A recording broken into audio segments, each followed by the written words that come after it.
Assalamualaikum warahmatullahi wabarakatuh.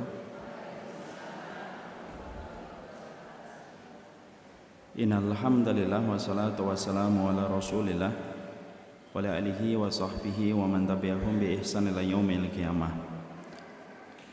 Seluruh kaum ummahat dan ibu-ibu yang semoga Allah rahmati, semoga Allah lapangkan, semoga Allah senantiasa memberikan energi yang tidak ada habisnya untuk senantiasa mendidik anaknya, dan semoga senantiasa tidak pernah kehilangan energi pula untuk meraih keridhaan dari suaminya, karena tidak ada karir tertinggi bagi seorang wanita kecuali adalah menjadi ibu bagi anak-anaknya dan menjadi partner akhirat untuk suaminya. Dan tidak ada satu status yang paling besar dan paling agung bagi seorang wanita kecuali adalah bagaimana dia mendapatkan keridhaan dari suaminya. Semoga ibu senantiasa bersahabat dengan suaminya dalam kehidupan di dunia, karena Imam Ibnu Katsir berkata, tidak ada persahabatan yang paling indah di atas muka bumi kecuali persahabatan antara seorang suami dan seorang istri. Kalaupun ibu mendapatkan suami, maka itu rezeki. Tapi kalau ibu mendapatkan suami cita rasa sahabat, maka itu merupakan anugerah. Semoga ibu tidak pernah lelah, apapun yang terjadi, apapun yang pernah dilalui. Semoga ibu selalu tahu betul mencari keridhaan suami itu bukan karena kita mendapatkan suami kita baik, tapi karena kita mencari keridhaan suami karena kita tahu bahwasanya surganya Allah itu dibalik keridhaan seorang suami. Dan semoga suami kita termasuk seorang laki-laki, bukan suami kita, suami ibu-ibu. Harus hati-hati kalau saya ngomong, karena suaminya ibu-ibu semoga termasuk laki-laki yang mudah memberikan ridho kepada seorang istri. Makanya saya selalu menasihati diri saya, semoga saya menjadi laki-laki yang gampang memberi ridho kepada istri saya.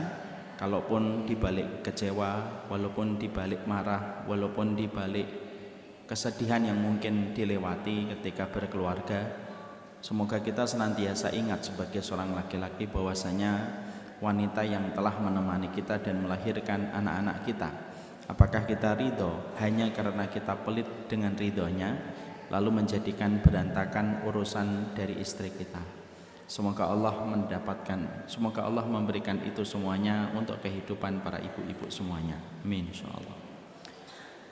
Alhamdulillah, tentunya senantiasa kita bersyukur kepada Allah Subhanahu wa taala atas seluruh nikmat yang Allah berikan kepada kita, terutama kenikmatan yang sangat kita syukuri, bukan kenikmatan yang hanya berhenti menjadi memori.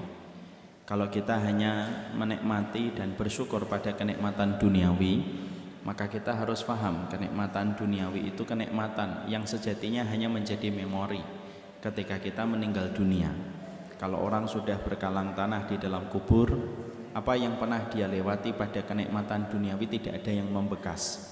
Ibu pernah pergi ke Amerika, ibu pernah pergi ke Paris, ibu pernah pergi ke Spanyol, ataupun ibu pergi ke Turki sekalipun.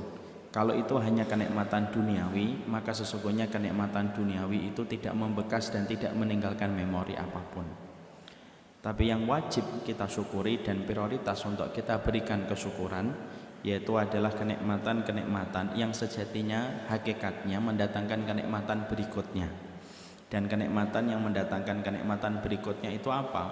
Kenikmatan ketika tadi malam kita mendapatkan undangan Allah dan kita memenuhi undangan Allah ketika kita melaksanakan sholat tahajud. Siapapun yang tadi malam memenuhi panggilan Allah di dalam panggilan tahajudnya, itulah nikmat yang sejatinya kenikmatan itu mendatangkan kenikmatan berikutnya pada babak yang kedua, yaitu di akhirat.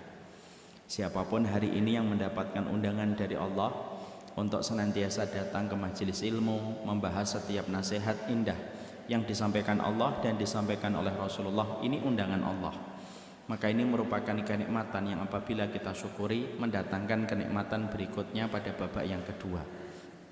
Inilah yang menjadikan kita senantiasa bersyukur, bukan hanya di balik jilbab yang kita beli, bukan hanya di balik mobil yang kita tumpangi, bukan hanya di balik makanan yang kita konsumsi dan kita taruh di IG story, Tapi yang kita sangat syukuri itu adalah kenikmatan-kenikmatan ukhrawi, yang sejatinya kenikmatan ukhrawi ini akan mendatangkan kenikmatan pada babak yang kedua. Semoga kita diberikan oleh Allah kelapangan pada babak yang pertama pada kehidupan di dunia, dan semoga kita pun mendapatkan keselamatan pada kehidupan yang kedua, babak kehidupan akhirat, ketika semua akan membawa amalan dan membawa nikmat akhirat yang dia pergunakan dengan sebaik-baiknya. Semoga setiap kita bersyukur atas nikmatnya ilmu, semoga kita setiap bersyukur atas kenikmatan majelis ilmu, maka itulah yang menjadikan kita selalu ditambahkan oleh Allah kenikmatan-kenikmatan berikutnya. Semoga kita senantiasa memenuhi setiap panggilan-panggilan Allah dalam kehidupan kita. Panggilan malam dengan tahajud, panggilan ridho dengan taat kepada suami, panggilan sabar ketika kita berhadapan dengan anak kita, panggilan ridho ketika kita menghadapi orang tua kita. Dan semua itulah yang akan kita semua itu seharusnya kita syukuri untuk menjadi keberkahan pada urusan kita kehidupan kelak di akhirat. Semoga Allah menolong hati kita menjadi hamba yang bersyukur setiap waktunya, dan semoga syukur itu bukan hanya sesuatu yang sifatnya normatif, tapi betul-betul kita realisasikan pada kehidupan kita.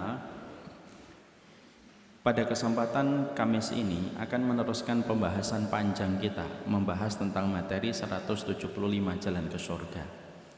Sebagian mungkin dari ibu-ibu ada yang bertanya, kenapa materinya tetap selalu sama dalam setiap bulan? Ya karena tentunya jawabannya karena materi kita merupakan materi kitab. Materi kitab itu memang terkadang membosankan. Materi kitab itu terkadang melelahkan karena pembahasannya akan selalu sama ketika kita berjumpa dengan pemateri itu.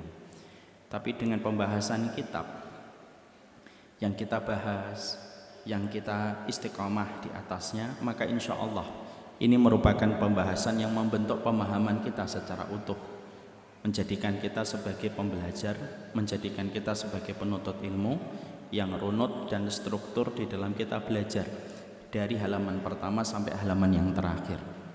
Kadang-kadang kajian tematik itu penting, tapi terkadang kita harus paham kajian tematik itu terkadang memiliki banyak kekurangan. Ada banyak orang yang belajar kajian tematik, sekian lama dia belajar, tapi dia tidak mengetahui progresnya itu sudah sampai mana. Disebabkan karena ragamnya tema yang dia pelajari menjadikan akhirnya tidak terstruktur. Inilah yang menjadikan kita, kenapa kita mempelajari kajian kitab, karena sesungguhnya supaya runut di dalam kita belajar, supaya kita tidak lompat-lompat antara satu materi dengan materi yang lainnya. Jangan sampai kualitas kita belajar kalah dengan kualitas anak mahasiswa ketika mereka belajar ilmu dunia. Sesungguhnya anak-anak kita, adik kita yang hari ini sedang kuliah, mereka terstruktur ketika mereka belajar teknik mesin. Mereka terstruktur ketika mereka belajar sastra Arab. Mereka terstruktur ketika mereka belajar tentang psikologi. Padahal notabene itu adalah ilmu dunia. Mereka runut, mereka terstruktur, mereka terevaluasi, bahkan ujungnya adalah membuat skripsi dan harus dipertanggungjawabkan kepada setiap dosen. Ilmu akhirat harusnya lebih pride daripada ilmu dunia. Harusnya kita terstruktur, terevaluasi, dan kita juga akhirnya harusnya kita sudah mampu membuat kesimpulan dan tulisan-tulisan dari proses pembelajaran kita yang panjang selama kita mengikuti taklim.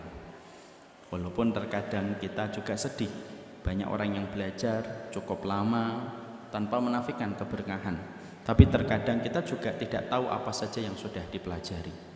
Banyak sekali yang terkadang saya bertanya, ibu sudah berapa lama ngajinya? 15 tahun Ustaz. Apa aja yang sudah dipelajari? Lah itulah pertanyaan yang tidak pernah mampu saya jawab. Nah, itu terkadang menjadi sebuah perenungan untuk kita. Maka inilah yang menjadikan kita mempelajari kajian kitab supaya runut, supaya terstruktur.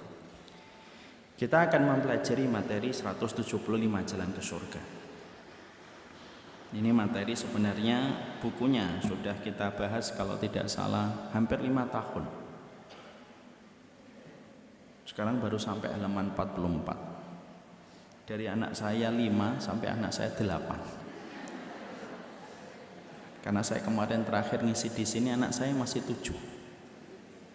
Baru sebulan saya ngisi lagi di sini anak saya sudah 8. Betapa cepatnya waktu berlalu.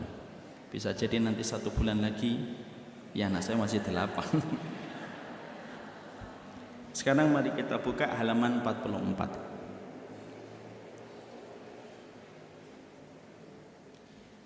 Kalau kita membicarakan tentang jalan, tentunya kita memiliki banyak sekali ragam tentang jalan dalam kehidupan kita sehari-hari. Ada yang namanya jalan pintas. Biasanya dengan jalan pintas kita akan cepat sampai kepada tempat tujuan. Ada yang dinamakan jalan tikus. Bedanya jalan tikus dengan jalan pintas, kalau jalan tikus memang kayak jalan pintas, tapi biasanya melewati jalan-jalan kecil. Dari gang-gang kecil dan sempit, tapi cepat untuk sampai di tujuan. Ada namanya jalan biasa, di mana ketika kita melakukan perjalanan standar, waktu dan jarak yang kita tempuh untuk sampai di tempat tujuan. Ada pula yang disebut dengan jalan tol, jalan bebas hambatan, walaupun terkadang hari ini tidak bebas hambatan. Tapi jalan tol itu jalan menemui hambatan, di mana kita menemukan itu merupakan salah satu ragam di antara banyak jalan pada kehidupan. Sama, jalan ke akhirat pun ketika kita membicarakan tentang surga, maka sesungguhnya surga itu memiliki banyak jalan. Ada yang berkategori jalan tikus, ada yang berkategori jalan pintas, ada yang berkategori merupakan jalan biasa, dan ada yang berkategori menjadi jalan bebas hambatan atau jalan tol. Kita pada kesempatan hari ini akan membicarakan tentang salah satu jalan menuju kepada surganya Allah, untuk meraih dan mendapatkan ridhonya Allah dan mendapatkan rahmatnya Allah. Karena dibalik setiap rahmat dan ridho yang kita peroleh dari Allah itu disebabkan ketika kita melakukan amalan-amalan istimewa. Dan salah satu amalan istimewa pada jalan yang bebas hambatan dan jalan pintas, yaitu adalah ketika kita mendapatkan kehidupan kita berbakti kepada kedua orang tua kita dan mendapatkan keridhaan dari orang tua kita. Ini yang akan kita bahas. Mari kita buka halaman 44. Setelah kita mengetahui bahwasanya berbakti kepada orang tua merupakan salah satu di antara amalan istimewa dan amalan begitu indah untuk mendapatkan rahmatnya Allah, kita sebelum membicarakan tentang keutamaan berbakti kepada orang tua, apa makna berbakti kepada orang tua, dan apa biasanya penghalang dan penghambat yang menjadikan orang tidak bisa berbakti kepada orang tua, kita bahas dulu muqaddimah. Karena muqaddimah dan pendahuluan dan prolog yang ingin saya sampaikan, supaya kita bisa memahami satu masalah itu secara utuh dan komprehensif, supaya tidak hanya satu sisi memahami tentang satu perkara tetapi melupakan banyak sisi-sisi yang lainnya. Sama pula dengan birrul walidain. Birrul walidain itu merupakan satu perkara istimewa yang dilakukan seorang anak kepada ibu dan bapaknya. Tapi sebelum membicarakan itu tentunya banyak sekali dinamik, banyak sekali dimensi yang harus kita pahami dan harus kita pelajari, supaya perjalanan ketika seorang anak berbakti kepada orang tua itu menjadi perjalanan yang mudah baginya meraih ridhonya orang tua, supaya mendapatkan kelapangan dalam urusan barzahnya dan keselamatan pada urusan akhiratnya. Saya akan membahas 4 poin muqaddimah sebelum kita membahas keutamaan berbakti kepada orang tua. 4 poin ini yang pertama, yang penting, yang kita harus paham dan harus kita mengerti adalah sebelum kita berbakti kepada orang tua dan sebelum orang tua membicarakan tentang baktinya anak kepada dirinya selaku bapak dan selaku ibu, ada poin pertama yang harus disadari dan harus betul-betul dimengerti oleh setiap orang tua, bahwasanya berbaktinya anak kepada kita itu terjadi disebabkan salah satunya hukum kausalitas yang berjalan pada kehidupan keluarga kita. Paham sampai di sini? Belum paham, karena memang belum dijelaskan.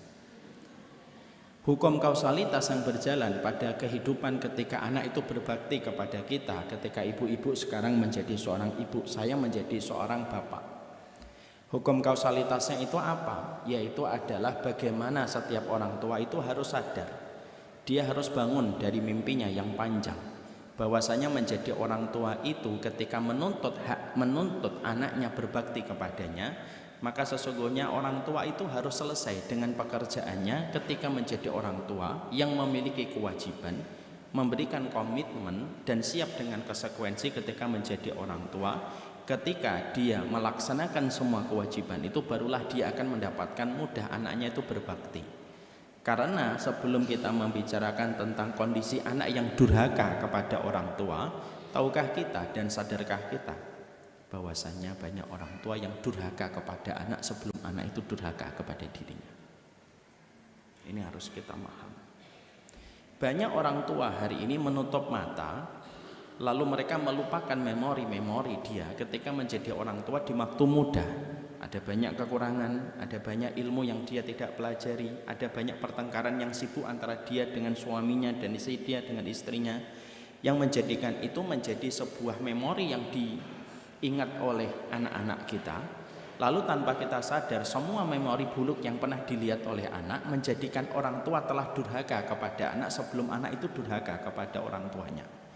Dan ini yang terkadang harus kembali kita ingatkan, supaya tangan kita tidak terlalu menyalahkan anak dengan mata yang melotot, membanting pintu, membanting meja. Tapi kita lupa, semenjak dia kecil ketika dia menunggu setiap asupan, setiap sasuhan, setiap usapan dari kita selaku bapak dan ibunya, kita banyak melakukan perkara-perkara yang mendurhakai dia sebelum anak itu akhirnya belajar untuk mendurhakai kita.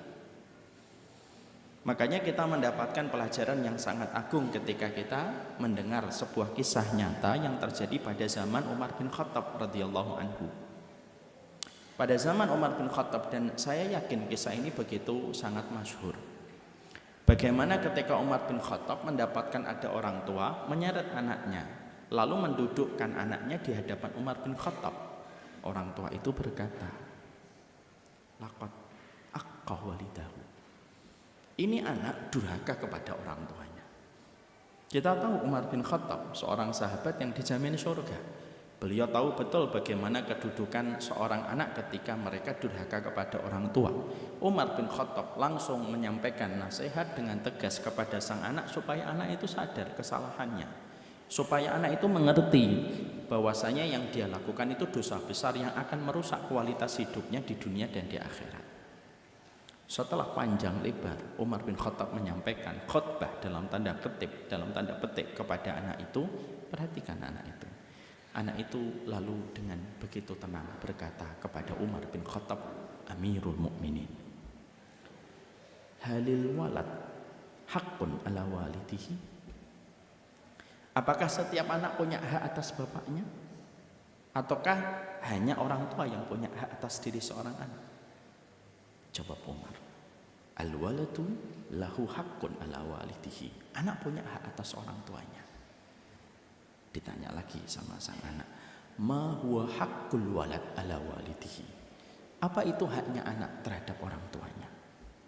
Dijawablah oleh Umar 3 poin untuk mewakili banyak kewajiban dan komitmen yang harus dilakukan seorang bapak dan seorang ibu. Maka pada saat itu Umar mengatakan, dia harus memberikan kepadamu seorang ibu yang mukminah. Dia harus memberikan kepadamu nama. Di balik nama yang kamu miliki itu adalah doa. Dan dia harus mengajarimu setiap apapun yang ada di dalam kitabullah dan sunnah. Umar menyebutkan 3. Penyebutan 3 mewakili puluhan kewajiban yang harusnya dimiliki, yang harusnya ditunaikan oleh seorang bapak. Maka perhatikan sang anak. Sang anak lalu mengatakan kepada Umar, ya Amirul Mukminin, bapakku ini tidak melaksanakan sama sekali kewajibannya yang menjadi hak saya sebelum dia menuntut haknya pada diri saya dan hidup saya. Dia tidak mencarikan saya seorang ibu mukminah, karena ternyata ibu saya adalah seorang majusi yang menyembah kepada api. Dia tidak memberikan nama kepadaku untuk menjadi doa. Dia memberikan nama kepadaku tanpa ada makna dan tanpa ada doa. Ju'lan. Apa artinya? Yang ketiga, walam yu'allimni harfan min kitabillah. bapakku ini tidak pernah ngajari aku satu huruf di dalam Al-Quran. Ibaratnya bapak saya ini tidak pernah ngajari saya Quran, nggak pernah ngajarin hadis, tidak pernah ngajak saya ke masjid. Maka ketika jawaban itu disampaikan oleh sang anak kepada Umar bin Khattab, ketika berubah wajahnya Umar bin Khattab, lalu beliau berkata kepada orang tua, memarahinya berbalik memarahi orang tua dan mengatakan, kamu telah durhaka kepada anakmu sebelum anak ini durhaka kepada dirimu. Ini perkara yang harus dimengerti. Karena maaf ibu, hari ini banyak anak yang terlibat hutang pengasuhan. Mereka memiliki inner child yang begitu dalam. Kalau kita ingin untuk breaking ice-nya, kita harus menyadari dulu sebagai orang tua. Banyak orang tua yang mereka lupa memori dia ketika umur 27 tahun melahirkan anak. Banyak kekurangan-kekurangan yang dia miliki. Ketika anaknya beranjak dewasa, dia menuntut segala banyak hal yang menjadikan dia lupa bahwasanya ada banyak kekurangan yang telah dia berikan kepada sang anak sebelum sang anak tidak mau untuk melaksanakan kewajibannya kepada orang tua. Inilah yang kita khawatirkan. Banyak di antara kita suka sekali mengadukan perihal anak kita kepada guru, mengadukan perihal anak kita kepada ustadz, tapi kita tidak pernah mengadukan perihal kita yang kurang ketika mendidik anak kita. Kita tidak pernah sebagai seorang bapak jujur, sudah sesering apa kita ngobrol sama seorang anak, sudah sesering apa kita membuka dialog kita dengan anak, yang akhirnya tanpa kita sadari hukum kausalitas itu berjalan pada kehidupan manusia. Karena Allah menetapkan fitrah pada kehidupan, itu hukum kausalitas itu berjalan. Kalau kamu ingin memetik mangga, tanam mangganya, bijinya tanam, siramin mangganya, bersihkan seluruh rumput-rumput liar dari tanaman biji yang kamu tanam itu supaya mangga bisa kamu petik. Tidak mungkin ada seorang misalkan wali sekalipun langsung dia ketika ingin mangga langsung dia langsung kemudian mangganya jadi. Mungkin bisa sekali tapi nggak akan bisa diulangi. Hukum kausalitas itu berjalan pada kehidupan. Sehingga akhirnya ketika kita membicarakan ini, sekaligus pula inilah cara kita untuk membreaking ice, untuk memecahkan kebekuan yang ada selama ini. Banyak anak yang hari ini hutang pengasuhan, kalau membicarakan tentang birrul walidain, dia paling benci tentang materi birrul walidain. Kenapa? Karena menurut dia tidak mendapatkan haknya sebagai seorang anak. Akhirnya dia begitu sulit untuk berbakti kepada orang tuanya. Walaupun perilaku ini tidak pernah kita benarkan. Perilaku durhaka kepada orang tua atas nama hutang pengasuhan, demi Allah ya, tidak boleh itu. Karena sesungguhnya itu juga tidak bisa menjadi dalih dan tidak bisa menjadi pembenaran untuk bersikap durhaka kepada orang tua. Tapi setidaknya fenomena yang terjadi selama ini, inilah yang menjadikan kita harus menggali kembali. Jangan-jangan anak-anak yang sedang durhaka kepada kita, yang sedang banting pintu ketika kita bicara, yang sedang membantah kita, yang sedang tidak menuruti apa yang kita inginkan dalam kebaikan, yang sering menyesakkan dada kita ketika kita berbicara kepadanya walaupun dengan suara lembut, ternyata ada peran durhakanya orang tua kepada sang anak sebelum anak itu durhaka kepada orang tuanya. Jujur aja kalau memang itu terjadi. Mengakui kesalahan kan itu bukan aib. Dan itu yang terkadang kita harus utuh di dalam membicarakan materi ini. Sehingga akhirnya kita paham menjadi orang tua itu lelah. Iya, kata siapa enggak lelah? Tapi apakah ada hidup ini yang tidak lelah? Apakah orang yang tidur-tiduran tidak punya anak, apakah mereka tidak lelah? Lelah. Apakah orang yang hanya duduk di kopi dari jam 9 pagi sampai jam 12 siang, setelah itu dia pindah ke ruang makan, apakah enggak letih? Letih. Gak ada hidup di dunia yang tidak melelahkan dan meletihkan. Dan mendidik anak itu memang melelahkan dan mendidik anak itu memang meletihkan.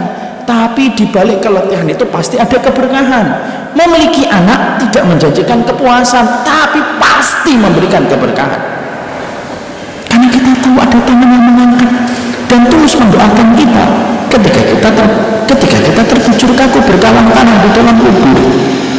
Makanya sampai Imam Ibnu Qayyim itu mengatakan kepada kita, Imam Ibnu Qayyim rahimahullah ta'ala sampai Sampai beliau menyampaikan kepada kita, setiap orang tua yang dikasih oleh Allah dengan anak, maka ada sebagian dosa dari orang tua itu yang tidak akan dihapuskan oleh Allah, kecuali ketika dia mau berlatih-latih ria, ketika mau berlelah-lelah ria untuk mendidik anaknya dan memberikan kewajiban dan komitmen kepada anak, sebelum dia menuntut kepada sang anak untuk berbakti kepada anak, kepada orang tuanya. Ibu nggak sedih ya? Kadang-kadang kita jumpai, maaf ya, saya juga pendosa, tapi ini bagian dari keresahan hati. Kadang-kadang kita menjumpai di komplek, banyak bapak bisa pergi ke kantor subuh, tapi tidak pernah mampu ngajak anaknya subuh ke masjid. Bukankah itu durhaka sama anak? Tapi subuh bisa berangkat ke kantor, giliran Sabtu Ahad habis untuk liburan, habis untuk senang-senang, tapi tidak pernah membawa anaknya ke masjid. Lalu ketika dia sudah tua, lalu dia mengatakan kepada anaknya, wabil walidaini ihsana, nak, sama orang tua itu ihsan. Lu anak itu nggak pernah kamu titipkan di masjid, kamu tidak pernah tempelkan kelingking kakinya dengan kelingking kakimu sebagai bapak di tempatnya Allah. Lalu ketika kamu tua dan ketika kamu renta, ketika karirmu sudah berhenti, ketika kantormu tidak lagi membutuhkan dirimu, lalu kamu berkata sama anakmu, wabil walidaini ihsana. Terus piye itu pola hidupnya? Dan banyak ibu-ibu itu biasa aja, anaknya nggak pernah dibawa suaminya ke masjid. Kalau saya Bu jadi perempuan, bukan saya lah, kalau ada orang perempuan, saya nggak ridho anak saya nggak dibawa ke masjid. Kita akan tegas ngomong sama suami kita, Mas, kamu tuh bisa ke kantor Kuningan, bisa ke kantor Jakarta Selatan, lu bangunin anakmu ketika subuh nggak mampu. Kalau kita nggak nitip sama Allah, ya terus yang membantu kita nanti di masa tua siapa? Yang akan membantu kita untuk menegakkan tulang kita di masa renta itu siapa? Kalau kita terbiasa untuk meninggalkan Allah ketika kita punya titipan Allah. Durhaka sama anak. Jadi masalahnya adalah sesungguhnya hari ini banyak orang tua yang merasa yang penting saya sekolahkan, yang penting saya kasih sandang papan dan pangan, selesai. Padahal di antara hal yang terbaik yang harus kita pikirkan adalah bagaimana kita tetap memperhatikan anak, itulah yang paling setia. Kalau kita sudah mati, kantor itu butuh cuma 3 hari untuk cari orang yang menggantikan kita. Betul atau tidak betul?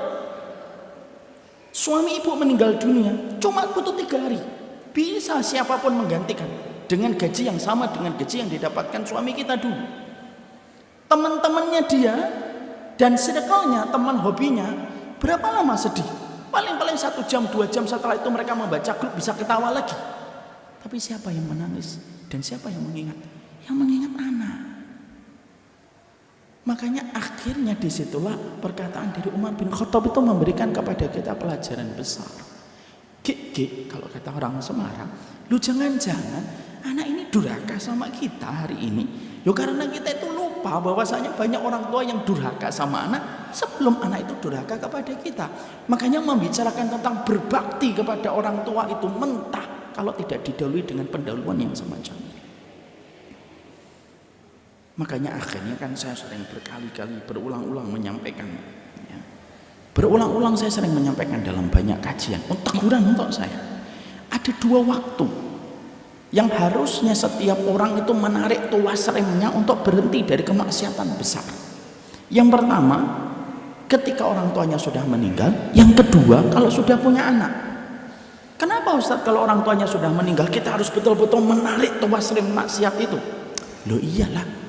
Lah orang tuamu sudah meninggal dunia, kamu masih melakukan dosa besar, masih makan riba, masih riba, masih menikmati untuk menodai kehormatan orang, tidak berhenti dari dosa besar. Lah orang tuamu itu nanti akan mendapatkan doa itu dari anak, nyampe enggak kalau kita masih melakukan dosa? Tidak nyampe. Doanya anak itu terhalang oleh dosa kepada orang tuanya ketika sang anak masih melakukan dosa besar. Bapak ibu kita meninggal, kita masih makan riba, terus kita berdoa Rabbana firli wali walidayya, nyampe. Dosa besar menghalangi doa. Yang kedua, Kapan kita harus berhenti dan menarik tuas rem dari kemaksiatan? Ketika kita sudah punya anak. Kenapa kita kalau sudah punya anak harus betul-betul menarik tuas rem kemaksiatan dan dosa dari kehidupan kita? List-list dosa harus mulai kita coret dan kita minta tolong dengan tirakat yang luar biasa kepada Allah. Ya Allah, saya ini sudah punya anak. Tirakat saya, mujahadah saya, yaitu adalah saya terbiasa dosa ini sebelum punya anak. Saya tinggalkan dosa ini karena anak-anak yang kau titipkan kepada saya. Itu perlu dilakukan. Kenapa Ustaz ketika sudah punya anak? Karena dosanya orang tua berpotensi besar menurun kepada sang anak sebagaimana penyakit diabetes menurun kepada sang anak.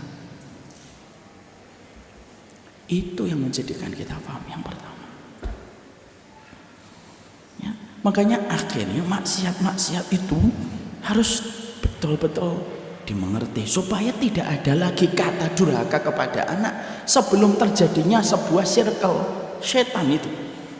Orang tua durhaka sama anak, anak durhaka kepada orang tuanya, lalu anaknya ngelihat lagi, anaknya dia juga durhaka kepada dia karena dia dulunya memiliki orang tua yang durhaka kepada orang tuanya. Itu jadi lingkaran setan, gak ada berhentinya. Makanya akhirnya di situ kita paham muhasabah. Jangan-jangan saya durhaka sama anak sebelum anak saya tuntut untuk berbakti kepada diri saya. Ini yang pertama. Yang kedua yang kita harus paham, anak itu tidak minta dilahirkan, Ibu, tapi kita yang minta kepada Allah supaya kita memiliki keturunan. Anak itu tidak minta dilahirkan. Kalau anak itu tidak minta dilahirkan, kita yang yungziluhum minas sama ila dunya, kita yang berdoa. Orang tua itu ngapain sih? Berdoa. Setelah dia menikah, apa yang diharapkan? Punya keturunan. Dia punya keturunan. Maka akhirnya dia berdoa kepada Allah. Bahkan ketika akan bercampur dengan suaminya dan pasangannya, dia berdoa sama Allah. Di balik bercampurnya ini mendapatkan keturunan. Anak kita tidak pernah minta dilahirkan, tapi kitalah yang minta di sisi Allah supaya ini itu lahir. Maka yang kedua disitulah kita paham. Lah kalau kita yang minta, mosok nggak sekesuaian dengan apa yang diminta? Karena setiap permintaan itu pasti ada konsekuensi. Nggak ada permintaan yang tidak ada konsekuensinya. Permintaan itu selalu diiringi dengan konsekuensi. Sebagaimana orang barat sering mengatakan, if you get more, you will pay more. Kalau kamu sudah memperoleh sesuatu yang tambahan, ya kamu harus membayarnya itu lebih. Maka sesungguhnya ketika kita menyadari poin yang kedua, kata para ulama, tidak ada anak yang minta dilahirkan. Kita yang jujur meminta kepada Allah untuk dilahirkan. Maka yang kedua, kata para ulama, jadilah kita setiap orang tua yang memudahkan memori anak kita untuk dengan memori yang baik supaya memudahkan anak kita nanti untuk berbakti kepada orang tuanya. Karena memori-memori indah yang pernah mereka dapatkan dari orang tuanya.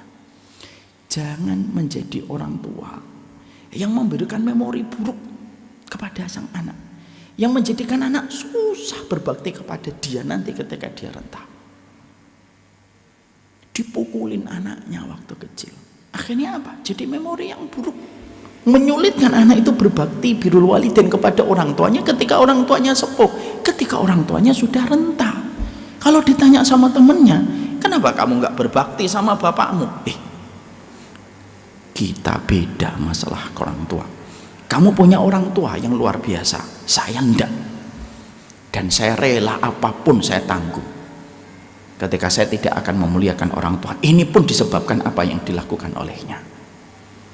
Inilah yang menjadikan kita akhirnya paham. Ini penting.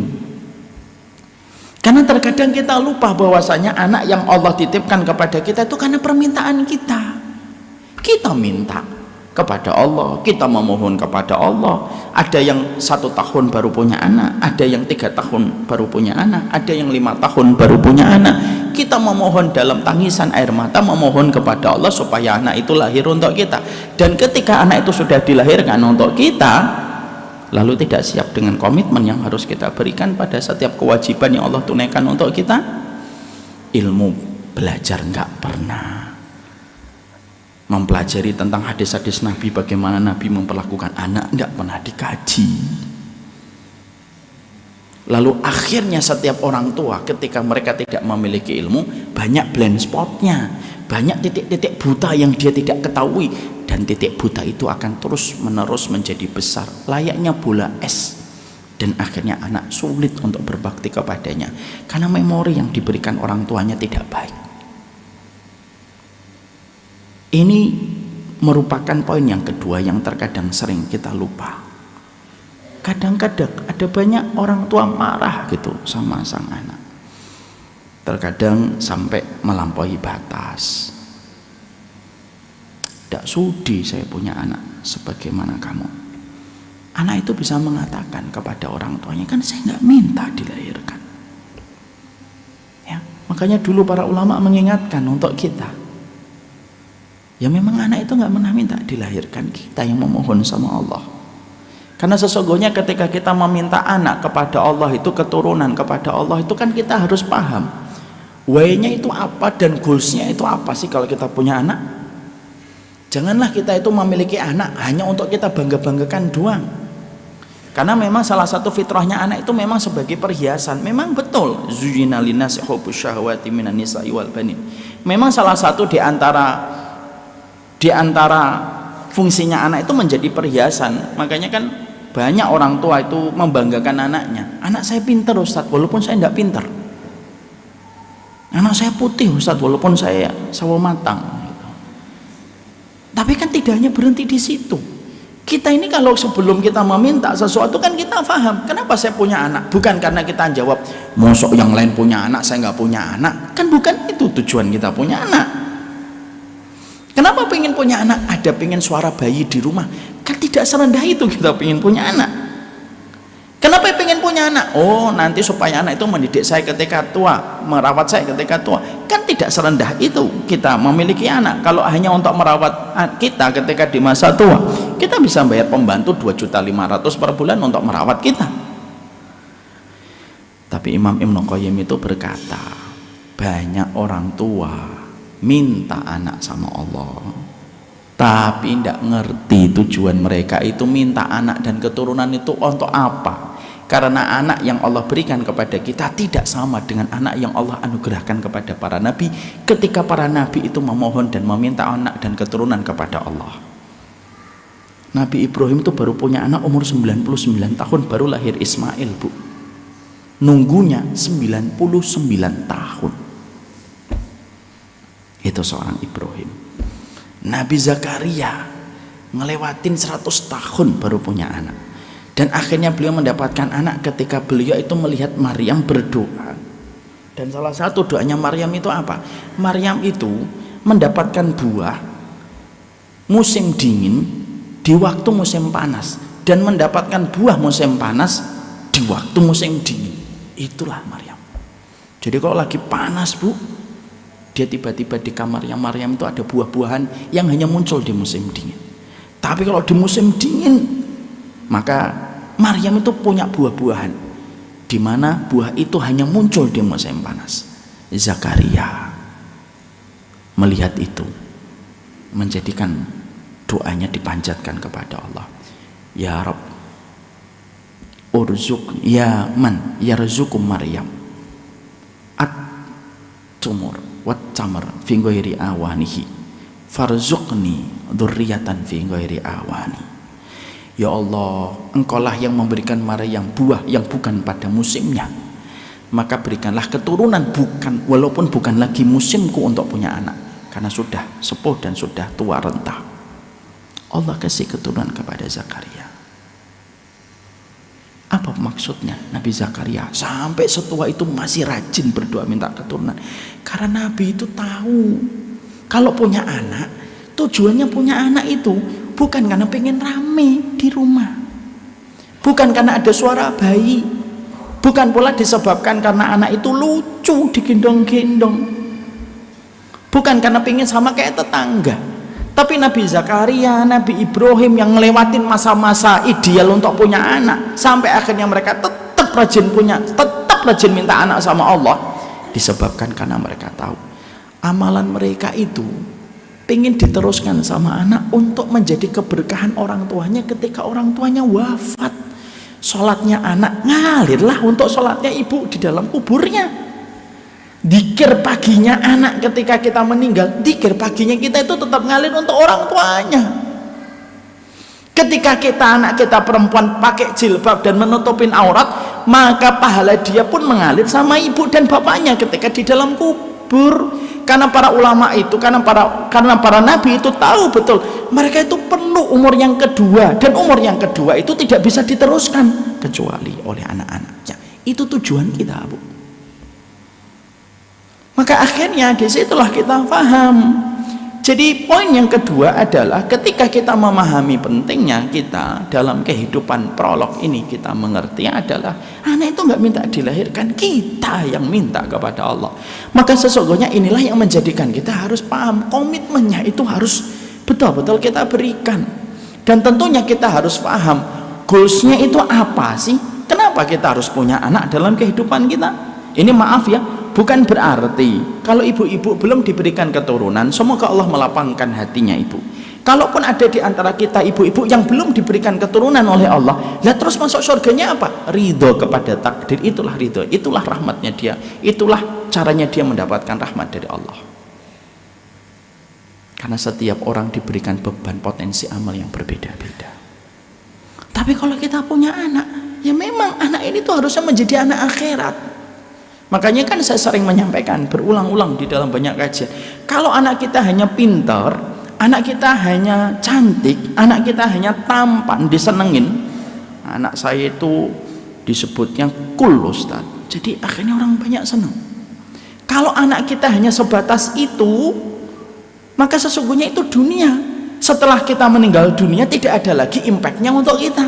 Kalau kita hanya menciptakan anak-anak yang berkriteria dunia, kecantikannya, ketampanannya, kepintarannya dalam urusan dunia, itu hanya dunia.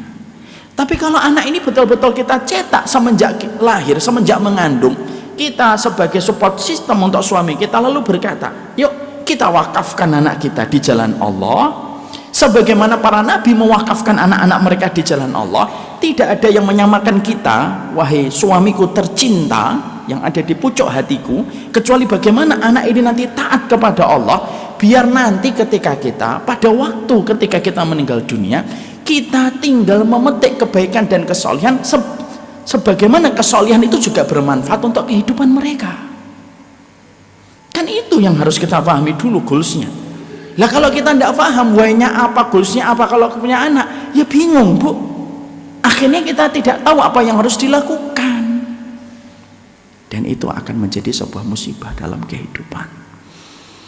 Mengetahui why-nya satu perkara, why-nya, kenapanya, itu membentuk poros aktivitas yang sangat berbeda dengan mereka yang melakukan aktivitas yang tidak memahami why-nya. Ya kalau kita masih memiliki why yang berbeda dengan suami kita, susah, Bu. Makanya manajemen komunikasinya harus ditingkatkan. Kita punya anak itu maunya apa? Maunya apa dari anak ini? Kalau suami kita ngomong, santai aja, biarkan anaknya punya kehidupan sendiri. Kehidupan tuh nggak ada kehidupan sendiri. Kehidupan itu semuanya miliknya Allah. Dan kewajiban kita menyadarkan anaknya, kamu tuh miliknya Allah, bukan milik kita sendiri. Makanya saya kurang setuju kalau ada yang mengatakan, misal parenting, mungkin belum belajar gitu, sering mengatakan, kalau saya sebagai seorang praktisi, ya saya itu kalau punya anak, saya serahkan, atur hidupmu sendiri, kamu punya kehidupan sendiri. Menurut saya tidak bisa. Mungkin kita ini miliknya Allah. Kewajiban kita, ya memang kehidupan milik kamu, tapi manifestasinya menuju kepada Allah. Makanya itulah yang menjadikan kita harus mengerti. Kalau kita paham why-nya, kenapanya kita punya anak, maka yang kita pikirkan itu setiap waktu adalah bagaimana membentuk poros ketaatan terbentuk pada dinding hati dan dinding jiwanya pada anak itu. Dan kita akan mudah, Bu, untuk akhirnya ngajak ke masjid, berbagi ilmu, sharing ilmu, ngajak ke pondok, ngajak ketemu orang solih. Akan mudah kita lakukan kalau kita sudah memiliki why yang sama dengan pasangan kita.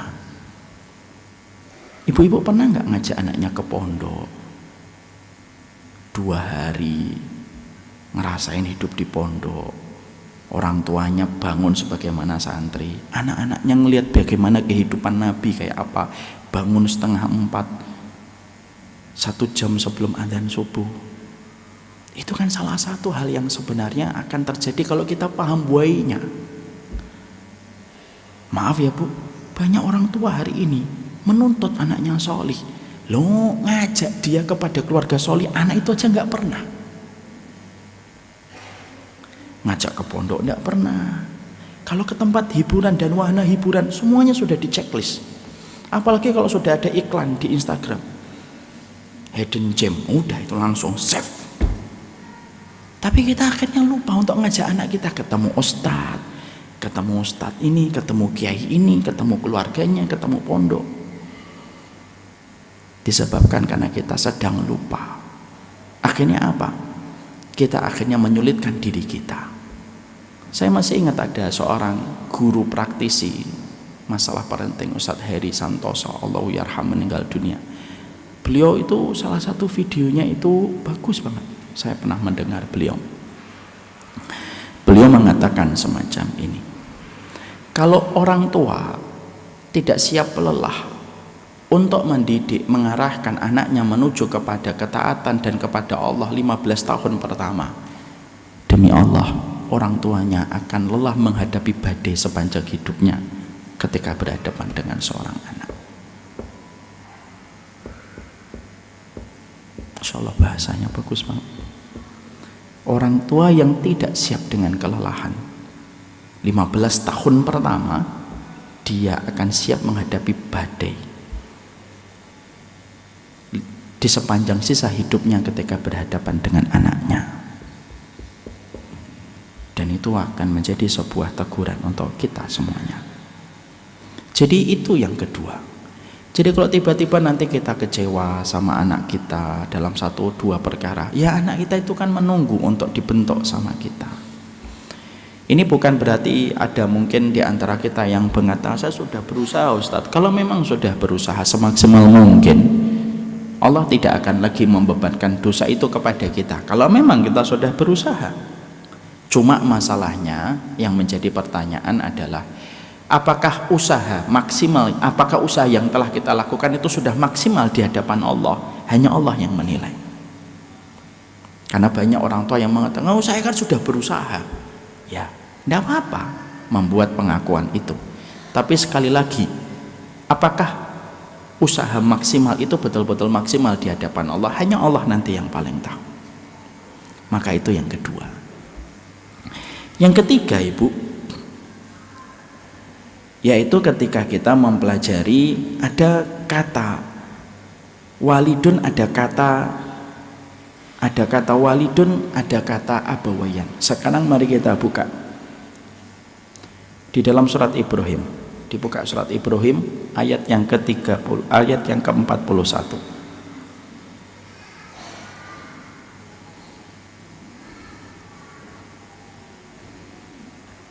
Surat ke-14.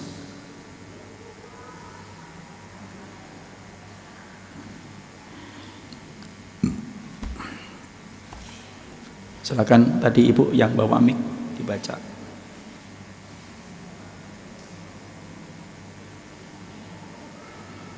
A'udzubillahi minasyaitonirrajim. Ya Tuhan kami, ampunilah aku dan kedua ibu bapakku dan semua orang yang beriman pada hari diadakan perhitungan kiamat. Mari kita buka buku Qur'annya setelah dibacakan oleh Ibu. Rabbana firli waliwalidayya walil mu'minin yauma yakumul hisab. Ibu, saya ajak Ibu untuk mempelajari bahasa dulu. Letakkan Qur'annya dulu. Orang tua dalam bahasa Arab, kalau bapak, apa bahasa Arabnya bapak? Bahasa Arabnya bapak apa? Abun. Kalau bapakku namanya abi. Bahasa Arabnya ibu, itu apa? Apa? Umun. Kalau ibuku Umi. Abun dan umun kalau digabung jadi satu, abun dan umun itu kalau dalam bahasa Arab, kalau apabila abun dan umun yaitu orang tua sepasang, itu kalau digabung adalah abawayya. Apa? Abawayya. Tapi yang menarik adalah, ambil sekarang Qur'annya, ambil lagi. Allah menyebut doanya Nabi Ibrahim pada surat Ibrahim 41 yang disebut di situ wali walidayya atau wali abawayya. Wali walidayya. Sekarang saya bedah, Bu. Wali walidayya itu ada dua kata, Bu. Ada kata walidun, ada kata walidatun. Walidun itu bapak, walidatun itu artinya ibu. Apa bedanya abun dengan walidun? Apa bedanya umun dengan walidatun? Dan kenapa konteks doa kalau mendoakan orang tua tidak menggunakan kata abun dan umun, tapi menggunakan kata walidun dan walidatun? Pernah kepikiran untuk di situ? Insya Allah tidak pernah kepikiran. Mari kita bedah ilmunya. Mari kita bedah ilmunya. Ibu, kalau kita menjadi orang tua secara biologis, itu namanya abun dan umun. Ibu punya anak lahir dari rahimnya ibu, itu namanya abun, itu namanya umun. Kita sebagai seorang bapak yang mencampuri istri kita sampai istri kita melahirkan anak, itu namanya abun secara biologis. Paham di sini? Secara DNA itu abun dan umun. Tapi beda dengan walidun dan walidatun. Walidun dan walidatun itu adalah orang tua dan siapapun yang mendidik anak dengan pendidikan akhirat sampai anak itu secara baik mengenal Allah dan Rasulnya, mengenal sunnah-sunnah nabinya, mengetahui jalan-jalan yang Allah ridhoi dan memahami jalan-jalan yang Allah murkai. Kalau ada orang tua sudah mendidik anaknya dengan pendidikan terbaik dalam 3 pilar, Allah, Rasul, dan Islam, akhirnya dia punya pride sama Islamnya, dan dia punya izzah dengan sunnahnya, dan dia faham tentang haknya Allah pada hidupnya. Itulah yang disebut orang tua yang walidun kalau dia seorang bapak, dan menjadi walidatun kalau dia seorang ibu. Apa hubungannya dengan doa ini? Gini, Bu, tidak setiap abun dan umun itu walidun dan walidatun. Ngeri nggak? Ngeri, Bu. Kalau ada anak, dia berdoa, Rabbana firli wali walidayya walil mu'minina yawma yaqumul hisab. Doa ini akan terbang, lalu dia itu algoritmanya mencari siapa yang mendidik dia sampai dia paham tentang Allah dan Rasulnya. Bisa jadi, Bu, ada bapak kandung hanya menjadi abun tapi tidak pernah menjadi walidun. Tapi bisa jadi ada bapak sambung, dia tidak abun tapi dia walidun, dan ketika anak itu berdoa Rabbana firli wali walidayya, nggak mampir ke bapak kandung biologisnya, tapi mampirnya kepada bapak yang mengajari dia sampai dia paham tentang Allah dan Rasulnya. Paham di sini, Bu? Pertanyaan untuk kita, karena pusarannya ini masalah anak, adalah pertanyaannya itu simpel. Saya ini abun dan umun ataukah saya itu walidun dan walidatun? Dan ibu harus bertanya sama dirinya. Jangan tanya sama saya, Ustadz saya ini umun atau walidatun. Yang mana saya tahu. Tapi itu pertanyaan untuk membuka fakta. Kalau ibu sepanjang hidupnya sang anak, ibu hanya ngajarin tentang urusan duniawi, maaf ya, ngajarin tentang les ini, hanya duniawi tok. Karena menginginkan bahwasanya anak kita sukses dalam urusan duniawi, mungkin kita abun, mungkin kita umun, kita mendapatkan pahala sebatas pamrih yang Allah berikan karena kita menjaga makhluknya Allah. Tapi kita tidak akan mendapatkan pahala keberkahan karena mendidik anak itu untuk mengenal Allah, zat yang akan memberikan kebaikan hidup dan akhirat kita. Gimana Allah akan memberikan kepada kita? Doanya anak mampir ke kita.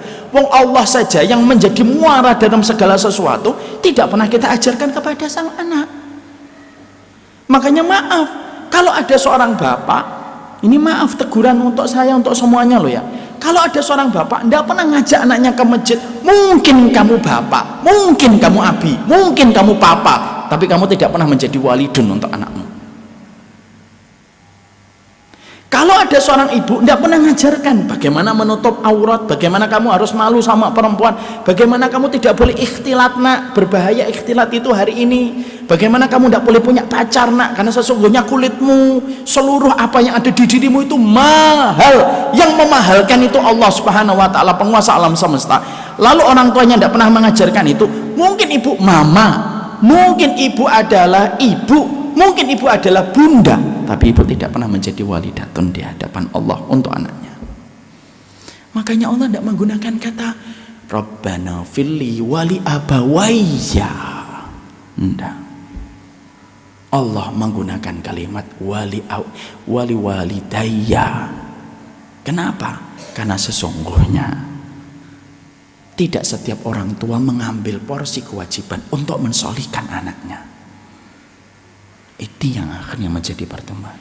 Bisa jadi sebelum kita panjang lebar membahas tentang birrul walidain, yang susah nak kita birrul walidain, kita memang hanya menjadi abun dan umun kok. Lalu kita menuruti semua keinginannya dan tidak pernah sama sekali kita punya boundaries yang tegas. Ketika kita mendidik anak kita, mungkin kamu abun dan umun, mungkin kamu disayang sama anakmu, tapi sebatas urusan duniawi. Dan ini yang berbeda. Hari ini faktor keluarga itu penting sekali, Bu.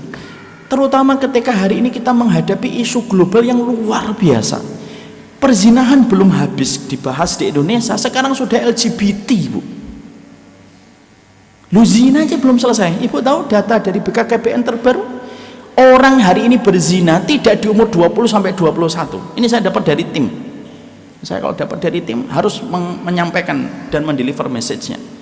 Umur 15 sampai 16 tahun sudah terbiasa melakukan hubungan sebelum pernikahan. Makanya kejadian kasusnya yang sempat viral dulu yang ada pemukulan itu, sampai ada seorang anak 15 tahun sudah melakukan perzinahan hubungan badan 5 kali atau 6 kali. SMP. Itu belum selesai. Ini sekarang sudah ditambah lagi dengan LGBT. Coba. Dan kita disuruh memaklumi, masuk itu poin-poin mereka itu. Saya tuh heran bagaimana LGBT itu bisa terikat dengan ide besar. Di musik ada, di sport ada, bahkan sampai makanan-makanan instan dan siap saji sekarang sudah termasukkan dengan program itu. Dan itu berbahaya loh. Di Amerika itu hari ini, Bu, nyebutkan gender itu bingung. Kamu gendernya apa? Non-binary. Tidak punya jenis kelamin. Ada foto dipajang anak perempuan sama ibunya, anak laki-laki sama ibunya. 20 tahun setelah foto itu berubah, ibunya jadi bapak, anak laki-lakinya jadi perempuan. Tulisan fotonya apa? Me and my mother. Now me, son, and my father. Coba. Ya, makanya sampai sempat saya buat sindiran itu kan gitu loh di Instagram itu. Orang laki-laki yang berpikir perempuan transgender. Berarti orang Bekasi yang berpikiran Jakarta berarti trans Jakarta dia. Gitu. Loh sampai akhirnya orang tuh bingung. Hari ini di Amerika untuk ngisi apply identitas itu harus mengisi 130 gender yang harus diisi, Bu. Kamu LGBTQ plus sampai semuanya itu harus divalidasi rasa dan tidak bisa membedakan mana penyimpangan dan mana itu perbedaan. Sampai istri saya itu ngomong gitu, ada di Amerika itu anak ngerasa dirinya itu kucing, ya harus divalidasi rasa. Dan tidak boleh dikatakan ini menyimpang dan harus disembuhkan. Enggak, harus divalidasi, diwawancarai. Ya meong-meong, Bu. Kamu ngerasa dirinya kucing, meong. Enggak boleh dibully. Coba. Dan itu kalau kita dulu lihat 5 tahun dulu, Apa yang terjadi di Amerika itu biasanya membutuhkan waktu 7 tahun untuk sampai di Indonesia. Itu beberapa tahun yang lalu. Hari ini angka 7 tahun dari apa yang menjadi isu besar di Amerika itu tidak membutuhkan waktu 7 tahun, Bu. Kita bisa menghadapi betapa beratnya perjuangan kita. Apa basicnya? Kembali sama Allah, nitip titipan yang Allah titipkan ke rahim kita 9 bulan, yang pernah berdetak jantungnya sama dengan berdetak jantungnya ibu, yang mengambil nafasnya bersama dengan nafasnya ibu, nitip sama Allah. Kalau ndak, ibu akan kehilangan anak, walaupun di dunia melihatnya, mungkin di akhirat kita akan kehilangan anak itu. Karena apa? Karena kita tidak bisa membedakan mana abun dan mana umum. Kita tidak pernah mempelajari apakah saya walidun dan walidatun, karena kita tidak paham. Makanya akhirnya ada poin yang ketiga ini yang penting sekali. Kamu itu walidun atau kamu adalah abun? Kamu itu umun ataukah kamu walidatun? Kalau kamu betul-betul walidun dan walidatun, betul-betul kamu mendidik dengan ikhlas, ya kamu insya Allah menjadi walidun dan walidatun. Dan ketika anak itu nanti dia sudah balik berdoa, Rabbana firli wali walidayya, doa yang diberikan anak kepadamu menambah 1 cahaya dirimu dan menambah 1 derajat posisimu di hadapan Allah. Kita bisa bayangkan, Bu, satu doanya anak menambah cahaya yang tidak kelihatan oleh mata kita dan menambah 1 posisi derajat yang lebih tinggi dengan 1 doanya anak, kalau anak itu sholih. Makanya akhirnya kenapa kok dibedain Ustadz, walidun dan walidatun dan abun dan umun, kan sama-sama orang tuanya? Enggak gitu. Lah kalau setiap orang tua langsung mendapatkan doa dari sang anak, justru keadilan Allah hilang. Loh kok gitu? Ya iya. Ya orang tua yang tidak pernah bersungguh-sungguh mendidik anaknya disamakan dengan orang tua yang bersungguh-sungguh ketika dia mendidik anaknya. Nanti semuanya sama, equal gitu. Tidak bisa, karena Allah itu memiliki sifat adil. Maka sesungguhnya Allah bedakan mana orang tua yang betul-betul ingin menjadi walidun dan walidatun, mana orang tua yang hanya bersifat menjadi abun dan umum. Dan Allah bedakan, Bu. Masa kita mau disamakan dengan orang yang misalnya nggak pernah bangun, nggak pernah membangunkan anak, disamakan dengan orang tua yang berjibaku membangunkan anak sebelum subuh? Nggak sama lah. Nanti yang protes ibunya Imam Ahmad salah satunya. Kenapa? Ibunya Imam Ahmad itu jam 3, jam 2 sudah membangunkan anak, sudah mandiin, digendong ibunya itu, digendong itu anaknya yang masih kecil, melewati gurun pasir dengan suasana yang dingin ketika musim dingin dan panas ketika musim panas, mendudukkan anaknya di masjid jami setiap subuh, Bu. Itu ibunya Imam Ahmad. Kenapa dong bedakan abun dan umun, walidun dan walidatun? Supaya keadilan Allah terasa bagi kehidupan manusia. Mana yang bersungguh-sungguh dan mana yang tidak bersungguh-sungguh. Poin yang ketiga pentingnya apa? Kita harus tanya, kita ini abun dan umun ataukah walidun dan walidatun? Itu beda di sisi Allah. Makanya Masya Allah, bukan berarti setelah kita membahas ini lalu wah berat banget jadi orang tua, Ustaz. Nah, terus mau di mana? Mau di delete? Tidak bisa. Mau di rewind gitu ke belakang? Tidak bisa. Yaitu konsekuensi. Ya. Itu poin keberapa tadi saya lupa jadi. Poin yang ketiga. Sekarang yang terakhir, poin yang keempat. Buka surat Al-Ahqaf ayat yang ke-15.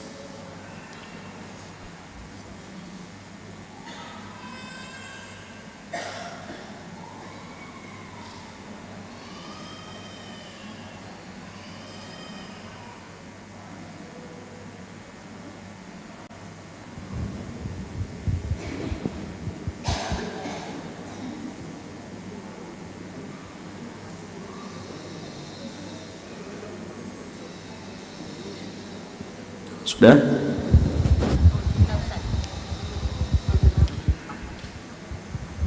A'udzu billahi minasyaitonir rajim. Dan siapakah yang lebih sesat daripada orang-orang yang menyembah selain Allah? Al-Ahqaf. Surat ke-46. Ya. Ayat yang ke-15. Oh, 15. Ya. Bukan kelima, yang kelima kan waman adallu mimman yad'u min dunillahi ma la yastajib.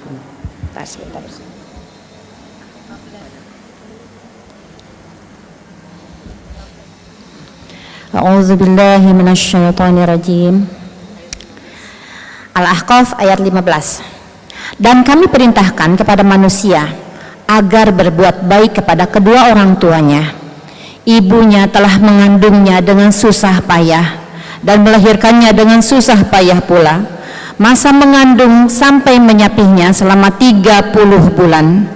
Sehingga apabila dia, anak itu telah dewasa dan umurnya mencapai 40 tahun, dia berdoa, "Ya Tuhanku, berikanlah aku petunjuk agar aku dapat mensyukuri nikmat-Mu yang telah Engkau limpahkan kepadaku dan kepada kedua orang tuaku, dan agar aku dapat berbuat kebaikan yang Engkau ridhoi, dan berilah aku kebaikan yang akan mengalir sampai kepada anak cucuku. Sungguh aku bertaubat kepada Engkau, dan sungguh aku termasuk orang muslim." Allahumma arhamna bil Quran. Bismillah. Wasainal insana biwalidayhi ihsana hamalatu ummuhu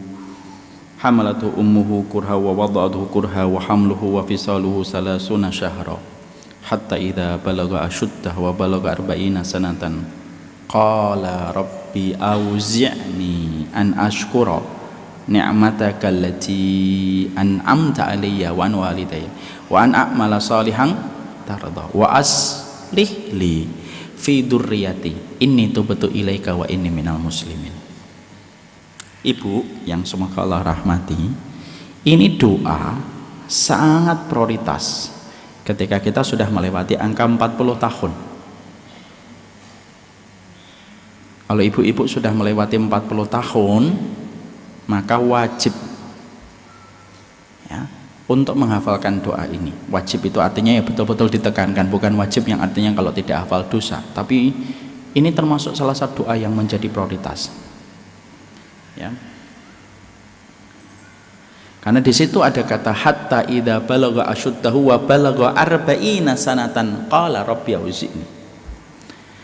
Kalau sudah melewati angka 40 tahun, yang menarik ibu, mari kita perhatikan di beberapa kalimat penutup di bawahnya.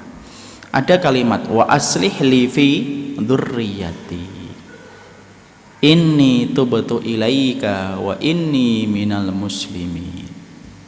Wa aslih li fi dzurriyyati itu apa? Berikanlah aku kebaikan yang juga mengalir untuk keturunan-keturunanku juga mendapatkan kebaikan, atau perbaikilah generasi keturunanku supaya mereka mendapatkan kebaikan. Yang menarik ibu, ketika ibu berdoa dengan doa ini, setelah ibu berdoa meminta kebaikan untuk keturunan kita, apa kalimat setelahnya? Coba dibaca, apa kalimat setelahnya? Permohonan apa setelahnya? Setelah berikanlah kebaikan yang mengalir kepada keturunanku, apa kalimat setelahnya? Apa ibu? Inni tubtu ilaika wa inni minal muslimin. Kalimat doa setelahnya itu saya tobat ya Allah. Apa munasabahnya? Munasabah itu relevansinya apa?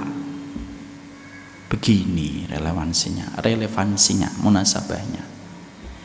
Karena kalau kita ingin mendapatkan kebaikan yang juga mengalir untuk anak kita dan kebaikan keturunan kita, salah satunya apa? Cepatlah bertobat. Bertobat itu dua, Bu. Tobat sama Allah, tobat sama anak kita, minta maaf. Supaya dosa itu tidak menimbulkan efek samping pada kehidupan kita nanti. Karena kalau kita sudah tahu kita salah, maka mengaku salah itu lebih mulia daripada kita merasa alah nggak gitu-gitu amat kok saya sama anak. Ya mangga aja.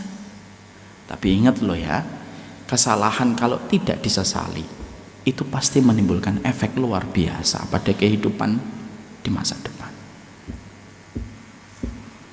Caranya gimana Ustaz? Saya akhirnya sadar saya belum sempurna menjadi walidatun.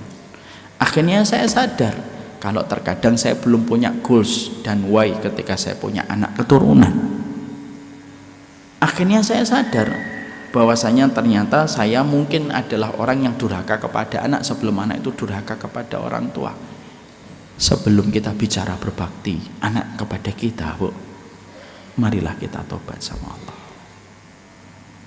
Akuin banyak kekurangan. Akuin kalau kita masih memiliki kelemahan. Minta maaf sama anak kita. Kalau ibu hari ini bentak-bentak anak, enggak apa-apa. Nah, kadang-kadang juga kita manusia biasa kok. Saya juga bentak anak ketika sudah enggak sabar. Apakah saya selalu senyum gitu sama anak? Enggak. Enggak sih. Marahlah. Namanya juga manusia biasa. Tapi Allah memberikan pelajaran untuk kita pada surat Al-Ahqaf ayat yang ke-15. Wa aslih li fi dzurriyyati. Ini tubtu ilaika. Saya taubat ya Allah. Minta maaf sama anak.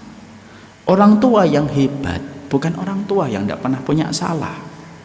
Orang tua yang hebat itu orang tua yang sadar dia rapuh, dia lemah. Bisa jadi ibu-ibu hari ini dengan berbagai macam sekelumit hal yang terjadi pada ibu, karena ibu juga mendapatkan itu dari orang tuanya, akhirnya berimpak ketika ibu punya anak, belum tahu apa yang harus dilakukan. Jujur aja sama anak, minta maaf. Setelah kita minta maaf sama Allah, minta maaf sama Allah itu solusi terbaik. Kalau kita sudah meminta maaf sama Allah, terima apapun konsekuensinya. Kalau tiba-tiba anak kita kok nakal, ya sudah, kita terima, sabar ya Allah. Karena memang saya juga dulunya masih banyak kurang. Akhirnya apa? Tidak mencela takdir dan tidak mencela anak. Karena bisa jadi anak itu melakukan itu kepada kita, ya karena buah dari apa yang kita lakukan. Siapa yang menanam? Dia yang akan memanen. Kalaupun akhirnya Allah terima tobat kita dan Allah jadikan akhirnya berubah, itu kehendaknya Allah, dan tidak ada tempat kita bersyukur kecuali Allah. Enak jadinya. Kadang-kadang inilah yang menjadikan kita akhirnya mengerti betul. Banyak orang tua sudah betul-betul tidak melaksanakan kewajiban, tidak menjadi walidun, dia durhaka sama anak. Giliran ketika dia sepuh, ketika dia sudah lemah, dia selalu mengatakan kepada sang anak, birrul walidain, birrul walidain, birrul walidain, dan selalu menggunakan kalimat, gak akan nikmat hidupmu nak kalau kamu itu gak berbakti sama ibu dan bapak. Tapi tidak ada proses yang telah dilalui sepanjang hidupnya. Semoga Allah memberikan keberkahan dalam setiap urusan kehidupan kita.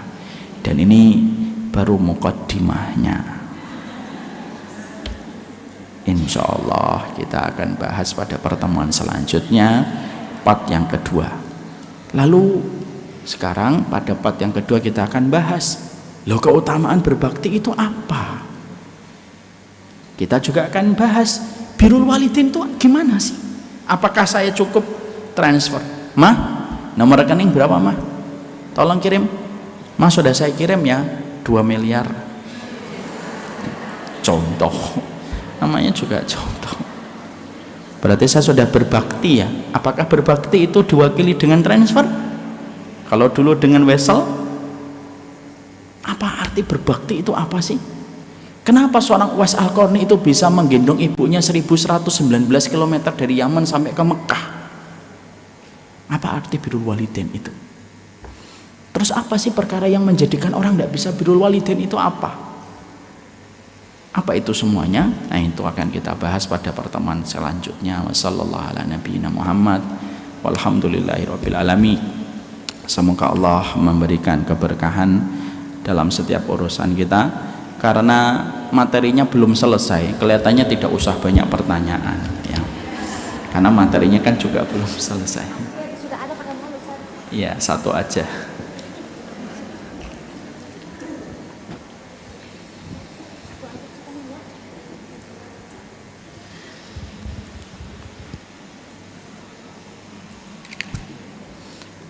Ustadz, apa yang bisa kami lakukan sebagai orang tua yang baru belajar ilmu agama dan menginginkan anak kami menjadi anak soleh? Sejatinya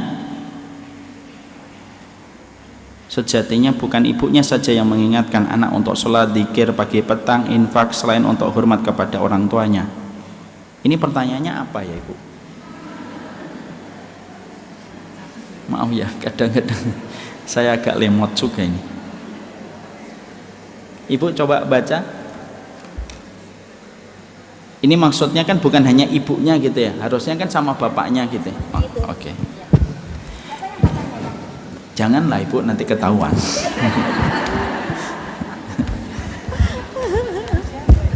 Ya didoakan suaminya setiap waktu, setiap saatnya. Karena doa itu mengubah yang mustahil menjadi mustajab, mengubah yang tidak mungkin menjadi mungkin. Sembari mungkin Ibu, sesekali Ibu itu memberikan quality time sama suami untuk berbicara dari hati ke hati dengan sikap yang baik, sikap yang takzim kepada suami. Lalu ketika sikap takzim itu diberikan, nanti akhirnya bisa ngomong dari hati ke hati apa yang ingin dilakukan sebagai anak. Maaf ya Ibu, banyak sekali proposal kebaikan seorang istri itu tidak nyampe kepada suami disebabkan karena wanita memiliki manajemen buruk di dalam penyampaian. Saya nggak mengatakan Ibu enggak, insya Allah ini luar biasa insya Allah. Tapi itu yang terjadi. Makanya saya menurunkan kan sebuah kajian, kalau tidak salah di YouTube ada nggak itu? Cara mengetuk pintu hati suami. Karena memang ngomong sama suami itu harus, karena ngomong sama suami itu tricky Ibu. Memang penuh dengan trik dan strategi. Maaf ya, kok gitu Ustaz? Iya, coba aja Ibu kalau ngingetin imam sholat, misalkan imam sholatnya membaca, ketika imam sholatnya harusnya tasyahud awal, dia langsung bangkit mengingatkan jamaah laki-laki, mengingatkan imam dengan apa? Wah ini bahaya nih, nggak tahu nih apa? Masya Allah tuh ngelihat gunung. Subhanallah. Laki-laki. Kalau perempuan bagaimana mengingatkannya? Beda atau tidak beda? Beda. Dari situ aja kita belajar. Cara ngomong sama suami itu tidak bisa sebagaimana kita ngomong sama orang lain. Namanya ngomong sama pemimpin. Memang kan suami saya kan sahabat saya. Betul, sahabat. Tapi tetap sahabat itu juga ada waktu-waktunya. Kamu harus memberikan respek. Kalau kita ngomong sama suami sudah menyudutkan, baru membuka, gimana sih kamu jadi suami? Saya pengen ngomong, gak enak mulainya. Atau mungkin kita salah memilih waktu, dia lagi lapar, kita omongin panjang lebar, gak masuk Bu. Itu kata Umamah bintul Haris. Kalau pengen ngomong sama suamimu, lihat kondisi perutnya, kenyang tidak, lihat kondisi matanya, sudah istirahat atau belum. Itu yang ngomong seorang sahabat wanita, Umamah bintul Haris. Jangan ketika suami sudah kena macet 1,5 jam pulang sampai ke rumah baru buka pintu, sini Pak, qala Allah Ta'ala fil Quranil Karim. Nggak nyampe. Tapi mulailah dengan cara sebagaimana seorang bawahan ketika mengharapkan proposalnya itu diterima Bu. Berbicaralah dengan suami itu kadang-kadang sebagaimana anak kecil yang sedang mengetuk pintu ayahnya untuk membelikan mainan. Kan begitu. Maaf ya, anak perempuan saya aja kalau butuh sesuatu tuh ngomongnya apa? Sini Bi, saya pijitin. Nah, saya paham ini minta sesuatu ini. Tapi memperhatikan cara itu penting. Saya yakin Ibu yang bertanya ini adalah mungkin suaminya itu sudah tahu tapi mungkin sering lupa karena berbagai macam kendala yang dia temui di kantor. Atau mungkin memang dia sedang lemah, sedang futur, sedang semangatnya sedang turun. Kewajiban kita itu apa? Support system, memperingatkan dengan cara yang baik.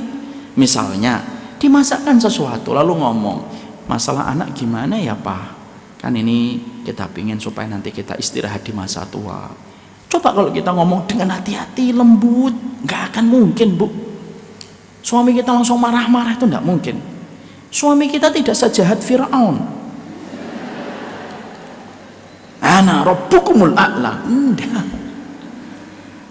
Kalau kita merasa omongan kita belum diterima sama suami, jangan menyalahkan suami. Kan ibu yang pilih sendiri. Yang kita lakukan, oh mungkin cara saya yang salah. Ustadz sih nggak tahu suami saya. Ya memang saya nggak tahu. Ngapain saya harus tahu suamimu? Tapi itulah kewajiban kita. Artinya ikhtiar itu harus dimaksimalkan. Paham di sini ibu? Cari waktu berdua.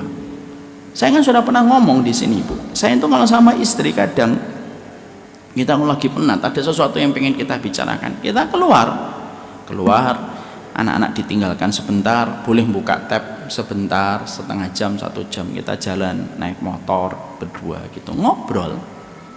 Walaupun ketika balik lagi akan buka pintu rumah, tapi terkadang itu ngasih charging energi baru.